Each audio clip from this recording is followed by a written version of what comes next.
I beseech you therefore, brethren, by the mercies of God, that ye present your bodies a living sacrifice, holy, acceptable unto God, which is your reasonable service. Mga igsoon, our body is the temple of the Holy Ghost.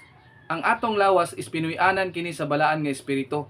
So ang angayan nato buhaton mga igsoon para mahimaya ang Dios sa atong kinabuhi, sa atong kaugalingon, because ang atong kinabuhi, ang atong lawas is sinulaman na nato sa Dios. We are all steward. So buhaton nato ang mga butang sa atoang kinabuhi nga mahimaya pod ang Dios og dili kini nato hugaw-hugawan o gubon. Because the Bible said, ang bisag kinsa nga tao nga muguba sa templo sa balaan nga espiritu, pagalaglagon sa Dios. Atong buhaton ang tanan mga igsoon to honor God, to glorify God, and to praise God in our lives.